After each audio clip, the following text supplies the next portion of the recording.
Hello, I'm Porschia Parker Griffin, and I want to welcome you to the Career 101 podcast, a place for ambitious professionals and seasoned executives who want an edge in their career. We're talking about all of the things you were never taught or told when it comes to career growth, development, and change.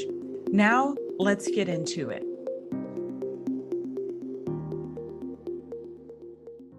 Today, we are talking about emotional intelligence as a leader with Christopher D. Connors.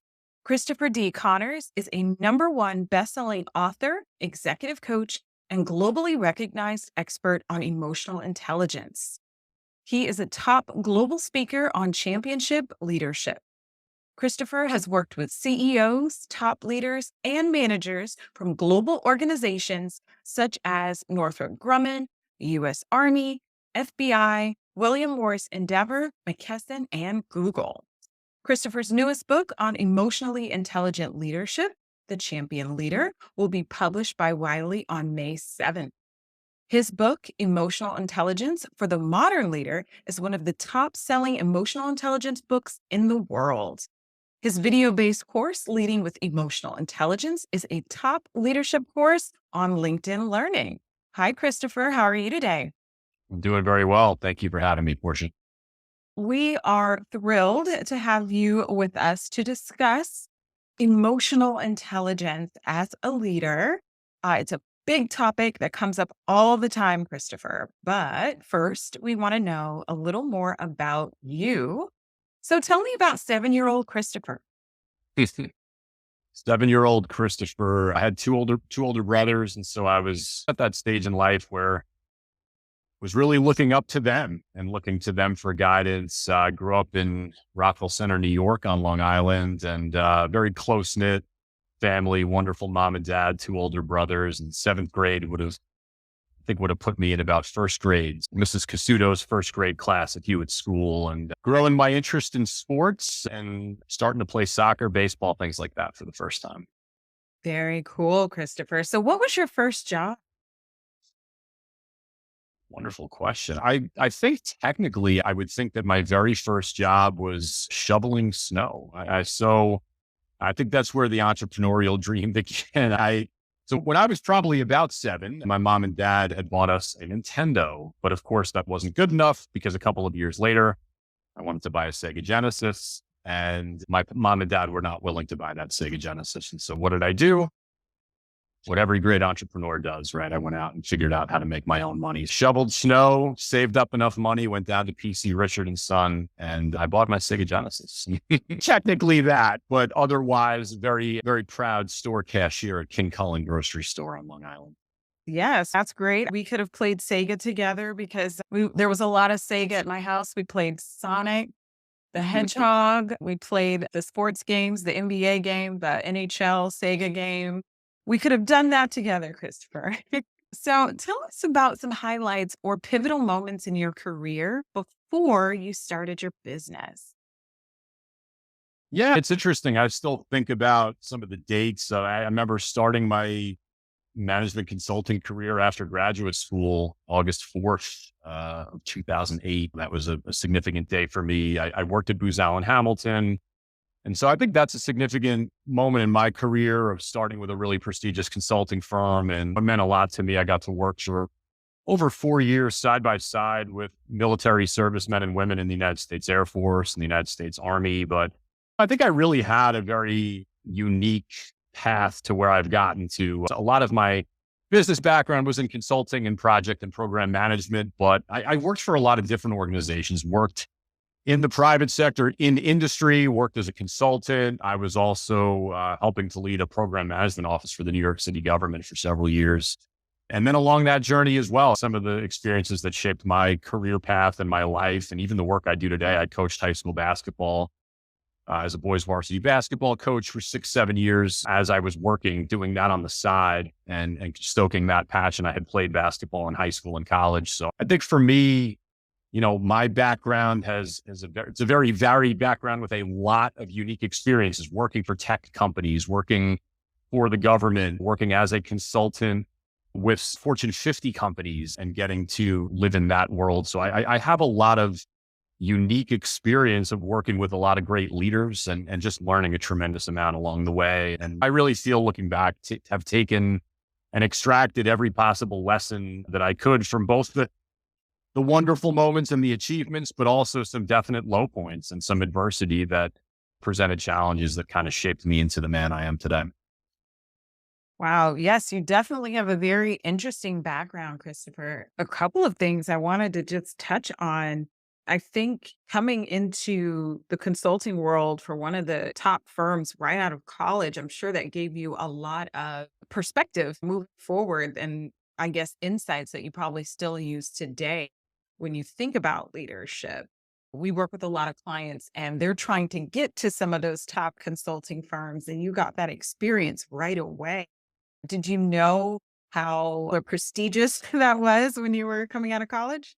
I think so. I mean, even that I grew up in New York, but worked for Booz Allen in the Washington, D.C. area. And even not being from that culture or not, it was unique. I think there was just something living in that area that when you told people I work for this company, they immediately knew who they were. And there was almost a sign of appreciation and respect. And that, I think that's an interesting thought in and of itself. It goes to reflect and show the way that we as individuals think of certain companies and that there's a certain prestige attached to different companies that comes with that. And so, yeah, I fought to earn that opportunity. I remember, being in graduate school at the University of Georgia. I know we're both fellow dogs here, you and I remember I traveled up on my own dime and just met with people from that company. And I did that on a couple of occasions and was fortunate to get a conversation through a friend. But everything after that, I really looked at it like I earned it. And I earned every opportunity that I got in getting there and fought my way, knocked on the door a bunch of times, and they eventually let me in. And it was an opportunity that unquestionably I look back to as a pivotal moment. I graduated college and worked for several years doing different sales functions and market research, and then went to graduate school. But I still look back at my time at Booz Allen as being one that really shaped my business mind. And I'll sometimes even reference, I remember a story that, that I share in the work that I do I remember several months into my tenure there, the woman who hired me, I sat down and had a quality control conversation with her, and she was looking at a document that I'd put together, and she said, there's a lot of different mistakes. And she pointed out these things at the time that I thought were just very minor tactical types of things. And I said, what's the big deal about this line being a millimeter off or something like that on a PowerPoint slide? And she said, that's what clients pay us to do. They pay us to get everything right. And that, what did that say to me at a younger age in my professional career is that the standard is high here. There's a high standard of accountability. And that very often as we advance in our careers, like we're always narrowing that gap of getting more specific in our knowledge of who we are and working to a point where, again, we're paid, so to speak, to get things as right and as accurate as they possibly can. And I a lot of different stories, both that I learned working with colleagues, but many wonderful stories that I've used in books of mine about lessons that I learned working with servicemen and women. I led off my last book, Emotional Intelligence for the Modern Leader, with an incredible story about a retired Air Force colonel who on my final day working in this Air Force office for over 2 years handed me a magnet that said, life begins at the end of your comfort zone. And that has meant a lot to me. She's a very special woman and has meant a lot to my own path of where I've gone as an entrepreneur. And that every time I felt pain or discomfort, should I say, it was actually, in my mind, a sign to keep pushing and to keep getting comfortable with the uncomfortable, as they say.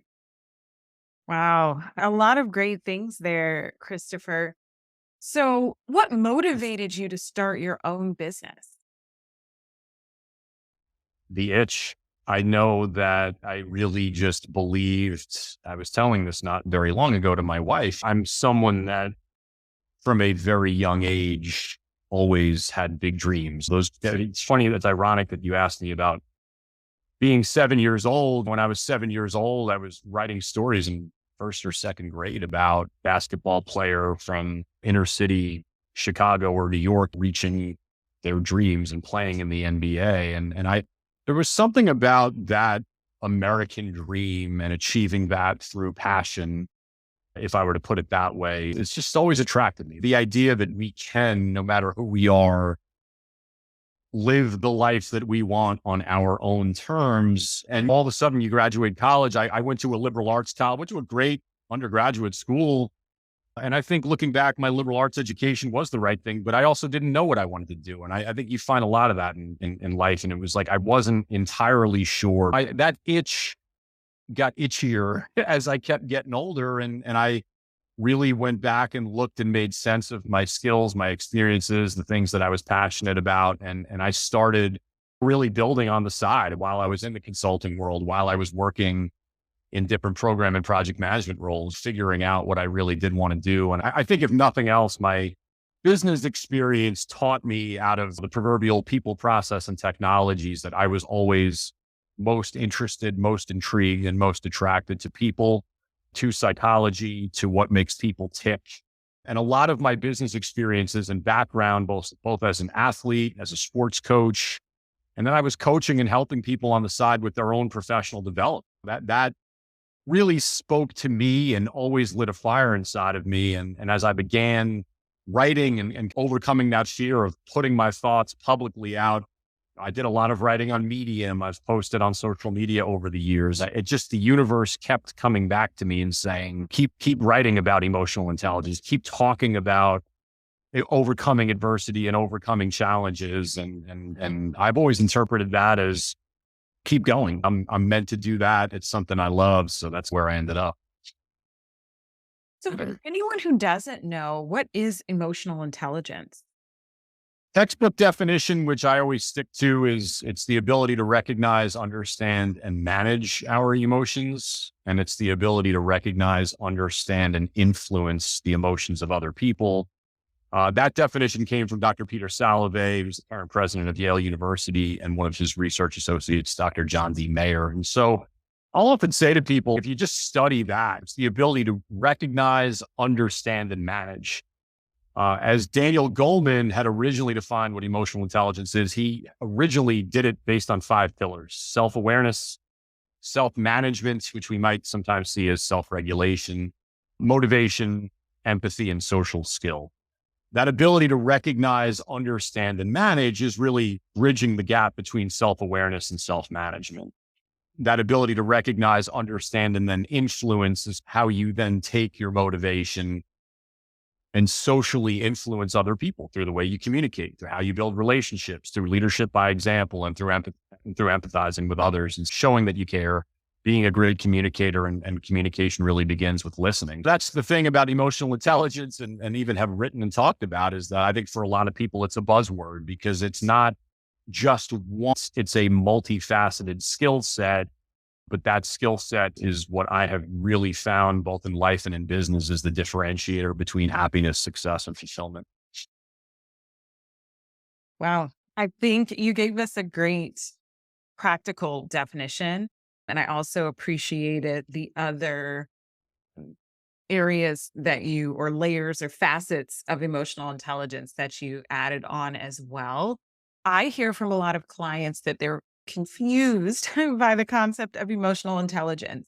Also, many executives and professionals have asked me how to measure emotional intelligence. So, from your perspectives, what are some of the best ways to measure emotional intelligence?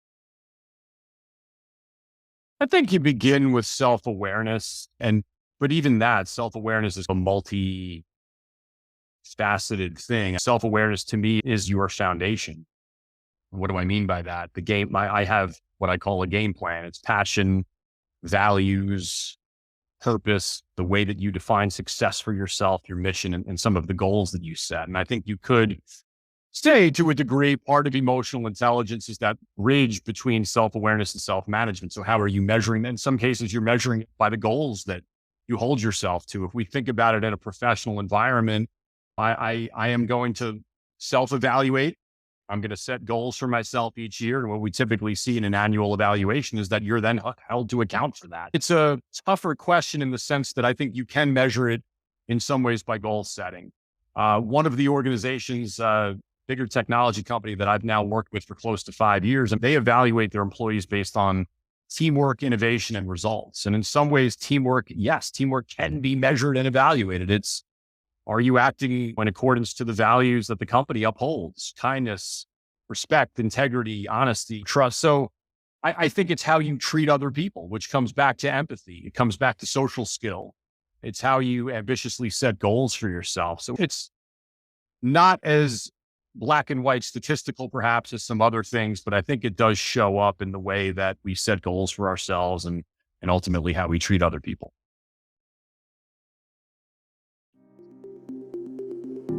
The Career 101 podcast is brought to you by Fly High Coaching, where we help our clients soar to their full potential.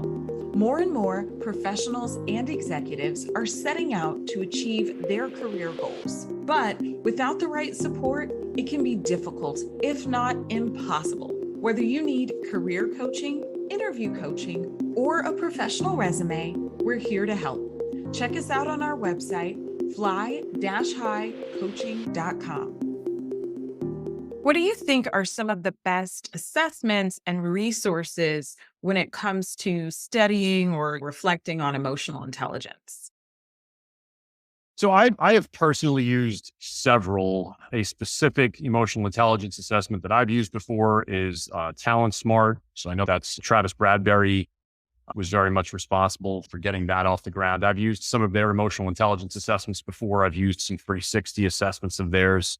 I also think that just an organic interview 360 assessment with a coach can go a long way towards establishing components of EQ. I use Clifton Strengths quite a bit. I've done a lot of work with Clifton Strengths over the years. I've established some of my own emotional intelligence assessments that I use with clients, both for team building events and coaching. And so those are ones I know that there's a plethora of tools out there, things like the Berkman and Hogan and things of that nature. But I typically find that something that is going to give someone really informative feedback about who they are and about who they're trying to become, that kind of gap analysis, something that is going to assess their strengths and their foundation of who they are going to be, things that are ultimately building self-awareness, which is what you need in terms of a foundation before you can really be doing a lot of the other things that make you emotionally intelligent. So why do you think emotional intelligence is so important for leaders? It's the skill set that ultimately allows us to connect with other people. And by connecting with other people in a meaningful, constructive, and caring way, we get more things done. Ultimately, and that is the subtitle of my new book, The Champion Leader, is that it's really leveraging that to build high performing teams. At the end of the day, we are taking in our own self-awareness and learning how to better manage ourselves through how we prioritize time, how we prioritize goals and responsibilities, how we prioritize the way that we connect with other people. Unless you truly are, and even I as a self-employed entrepreneur, just given the work that I do, I'm always connecting with other people.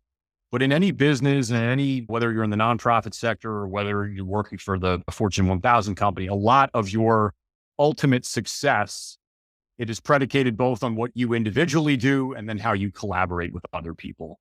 Emotional intelligence to me is the ultimate team building tool. And I've broken it down into my own acronym. I say connecting the chord. It's how we communicate. It's how we, both for ourselves and in a team setting, collaborate to identify opportunities. It's how we build relationships, and it's how we make decisions. If you are self-aware, you are able to understand how to do all of those things in action. And if you can understand your own motivations and the motivating factors of others, you are able to communicate and build successful relationships in the way that you individualize how you communicate with people, how you listen, how you seek to understand, and how you flat out show people that you care. And you want to ultimately, I believe, create or emote feelings that someone can walk away unmistakably feeling this person cares about me. This person cares about the success of this group or this unit, that they're altruistic in the sense that they genuinely want the other people around them to succeed. And I think that is a very emotionally intelligent thought and approach. I love that connecting the chord analogy, Christopher. That I think is a great visual. And what you said about communication and showing others that you care. I agree that for leaders, those are so important because, and I think employees are more vocal now, staff members are more vocal now, and they expect a lot of times for organizations and leaders to care about them in a way that 20 years ago, 30 years ago, perhaps organizations didn't think about, right? You came in and you did your job and then you went home. But now, and we're in the same age range, millennials, a lot of millennials and Gen Zers really expect an organization to be meaningful. They expect the organization to care about them, to your point, as a person. So I think emotional intelligence in that for leaders is really important as you think about connecting with employees of different generations as well. Absolutely, no question. And we've heard that term a lot lately. I've seen some of the events that I've spoken at have seen some pretty awesome speakers talking about multi-generational communications as some of the, quote unquote, baby boomer generation exits the workforce. And it just, everything you just said it just showed up over and over again in the research that I did for my book. That is in fact what a lot of what the younger generation is looking for, is belonging. And it's complicated by the fact that, guess what? We're now in a hybrid, and in some cases, some companies have gone fully remote environment, where the ultimate irony of what we're talking about here is that you got a lot of people working at home who often are not connecting or not getting the opportunity to necessarily connect in person, or they're doing it less frequently. And so it's, how are you maximizing, just in the way that we're connecting now, visually over video, just how are you maximizing that time, and how are you making an investment in somebody, again, that goes beyond just getting a work task done, when it's not taking place in person, and when you don't always have all of those organic opportunities to just bump into someone over the water cooler or drop by someone's desk after a meeting, if you're in a hybrid or remote situation. Yeah, I love that you brought that up too. We do a lot of multi-generational communication work with organizations. We see that as well. I'm really glad to hear that that came up in your research and how that incorporates with emotional intelligence. But really thinking to your point about the working environment, right? And how to connect with other people, whether it be, remote, hybrid, or in person. Christopher, from your perspective, what are some of the biggest challenges you've seen leaders have with emotional intelligence? Lack of self-awareness.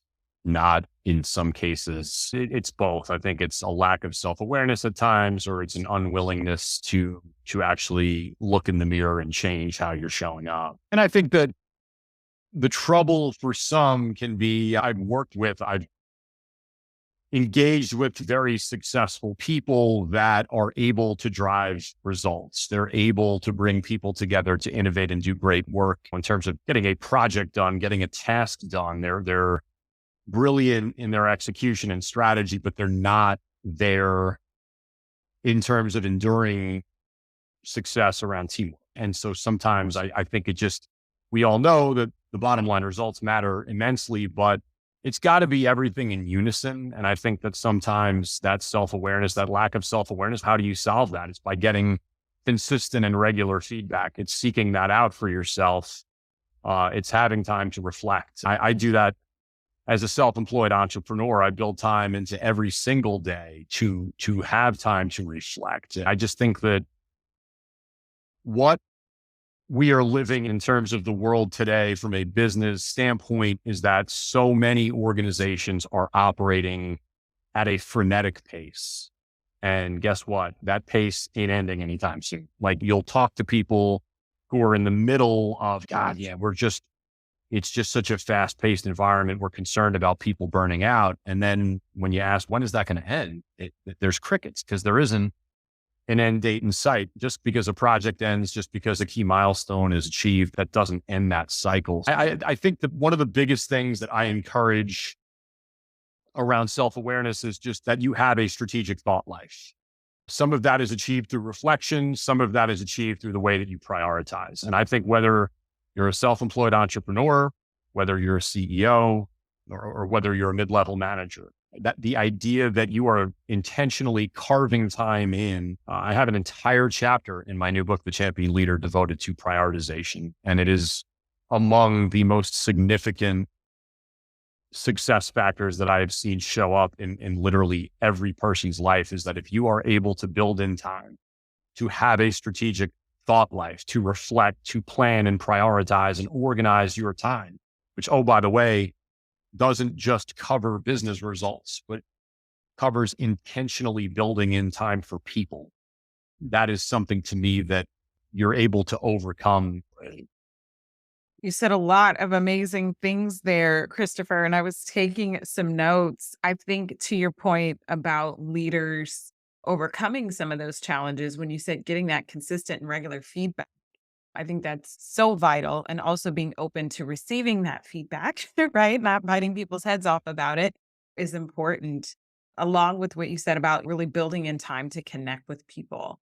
I agree. That can get so lost when everyone's busy or feeling overwhelmed or overworked or whatever emotions they have going on that day. So, what are some tips leaders can use to increase their level of emotional intelligence? Oh, you made an outstanding point. I think the first, I'll riff off of what you just said. It's putting yourself in a position to receive feedback. It's being an empathetic listener.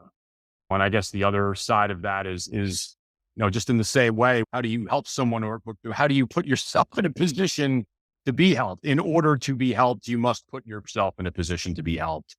And I just really think it does come back to empathy. It comes back to listening.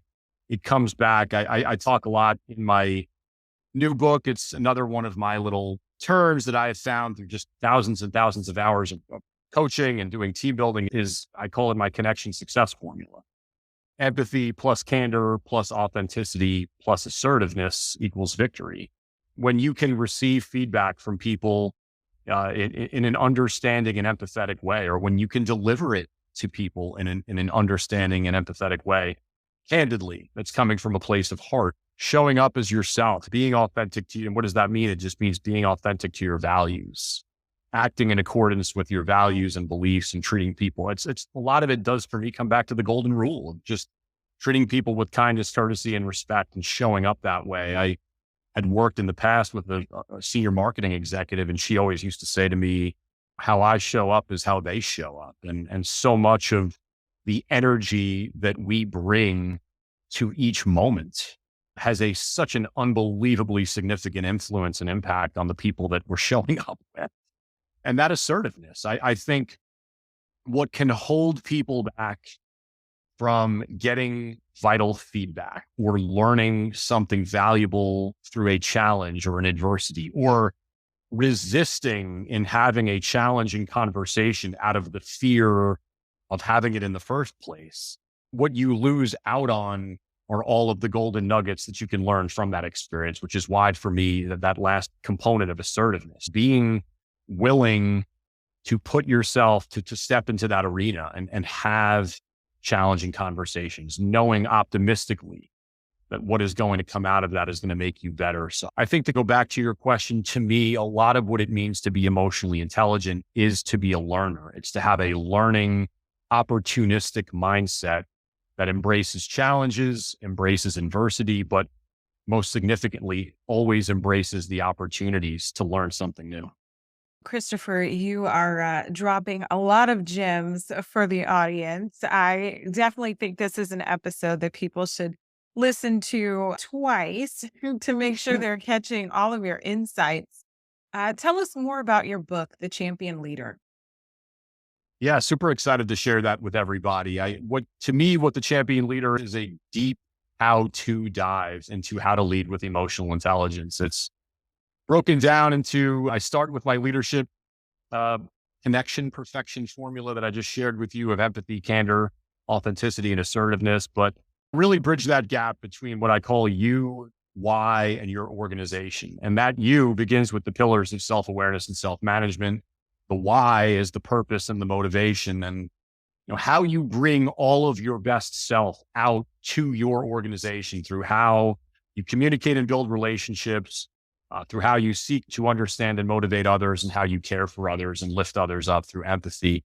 But a lot in there as well about prioritization, mastering the arts and nuance of how we communicate. And a big message in the book too, it's one of my favorite leadership strengths, is how we individualize, how we tailor the way that we communicate to people. And so I share a lot of very inspirational stories. Everybody, God, ranging from Mary Barra, the CEO of General Motors, to the former CEO of YouTube, Susan Wojcicki, and Phil Jackson. I got some great sports stories in there. And I have a chapter in the book that's dedicated to the voice of the leader, where I interviewed several successful executives and they were able to share thoughts. But I give a lot of specific how-to guidance on how to communicate effectively, how we tailor the way that we get to know people, to give them informed feedback, to build relationships in some instances that are purely based on getting to know the person as a human being. And by really fostering a deep, caring camaraderie for our teams, for our culture, for each individual, we're better able to connect with people. And what you'll see in the book is the progression of my own literary career. My first book was a lot about building a personal development and professional development foundation on core values. My last book was a little bit more of an overview on what emotional intelligence is and how to lead that way. And this is really a much deeper dive into having that foundation, but then bringing it out, for leaders to be able to do that effectively. It sounds amazing, Christopher. We'll be providing a link to your website and other social channels in our show notes so people can find you online. But what is the best way for someone to get in touch with you? Yeah, I think reach out to me on LinkedIn. I have my kind of open network messaging set up. You're welcome to find me on LinkedIn, Christopher D. Connors. And I also have a great course on LinkedIn called Leading with Emotional Intelligence, LinkedIn Learning. So you can find me on LinkedIn, find me through my website, and don't be a stranger. That is great, Christopher. I want to ask you our last question that we ask every guest. How do you think executives or professionals can get a positive edge in their career? Do the work. I think that any success story is marked by a lot of time alone. And what does that mean? It seems to defy, in some ways, what my own messaging is about emotional intelligence. But that work of you, that inner work, begins in your office, in your bedroom, in your apartment when no one's looking. And that's how our character is defined. That's how we build the foundation of who we are. And I think that if you look at the success stories of really any great leaders, I have studied so many, I've worked with so many people like Satya Nadella, people that I talk about in the book, like Mary Barra, Indra Nooyi. If you look at who they are today and how they show up, it is because of that inner work. It is because of that inner work of self-awareness, of understanding on an intimate level who they are, what their values and beliefs are, how they've defined success, and how they've set goals. And so I think do the work and start with you. I have a lot of great tools in my book, and I have a lot of great tools and a lot of the work that I've put out there into the world about how to build self-awareness, how to build that game plan so that you can then bring your best self out. But it takes time and effort, and it takes an investment. And I always say, what are you willing to commit to? What time investment are you willing to commit to? Because as times change and as life changes all around us, those who have fortified their foundation in self-awareness and setting goals and in knowing their value will always be able to survive those winds of change and adversity. Well, Christopher, you have shared a lot of wisdom with us today, and I'm sure our listeners can use it to be more confident in their careers and with their leadership. We appreciate you being with us. Thank you for having me, Porschia. This episode was brought to you by the Bravebird Career Alliance, the go-to membership designed for seasoned executives and ambitious professionals with everything you need for career planning, strategy, training, and support. Thank you again for listening to the Career 101 podcast. I hope you have at least one key takeaway that you can use in your own career. If you enjoyed hanging out with us, please rate, subscribe, and share this podcast. Until next time, here's to your success.